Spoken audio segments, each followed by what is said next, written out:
ஊற்ற ஆரம்பிச்சிடலாம். சுகங்க ஊற்ற ஆரம்பிக்கலாம். இப்போ பார்த்தீங்கன்னா இந்த சைஸில் நான் ஊற்ற ஆரம்பிச்சிட்டேன். ஆனால் வடகம் பார்த்தீங்கன்னா ரொம்ப சூடாக இருக்குது. நான் வந்து கம்மி கம்மியாக தான் ஊற்றுறேன்.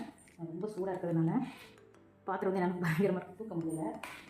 அதனால் கம்மி கம்மியாக எடுத்து சின்ன சின்னதாக ஊற்றி வச்சுக்கிட்டிங்கன்னா உங்களுக்கு ஈஸியாக இருக்கும் எண்ணெயில் பொரிக்கும் போது கூட. அதனால் இதே மாதிரி எல்லாத்தையும் ஃபில் பண்ணி இதை நான் ஊற்றிட்டு உங்களுக்கு காட்டுறேன். இப்போ பார்த்தீங்கன்னா இந்த கேரட் வடகம் இருக்கு இல்லையா, இதை நான் வந்து ஃபுல்லாக ஊற்றி வச்சாச்சுங்க. இது வரைக்கும் வந்திருக்கு. ஸோ ஊற்றி வச்சாச்சு. இப்போ வந்து இந்த ஃபேனில் வந்து காய வச்சுட்டு மறுநாள் காலையில் தான் நான் வெயிலில் வைப்பேன். ஸோ வெயிலில் வச்சுட்டு உங்களுக்கு எடுத்துகிட்டு காட்டுறேன். இப்போ பார்த்தீங்கன்னா நல்லா சூடாகிடுச்சுங்க எண்ணெய். இதில் நம்மளோட கேரட் வடகம் வந்து நான் உங்களுக்கு போட்டு பொரிச்சு காமிச்சிடுறேன். பாருங்கள், சூப்பராக வரும். இந்த கேரட்லாம் உள்ளே போட்டுருக்கனால ரொம்ப ஃப்ளேவர் அந்த ஃப்ளேவர் இருக்கும். பட் அது வந்து கொஞ்சம் ஸ்பைசி போட்டுருக்கனால அந்த டேஸ்ட் ரொம்பவே நல்லா இருந்தது.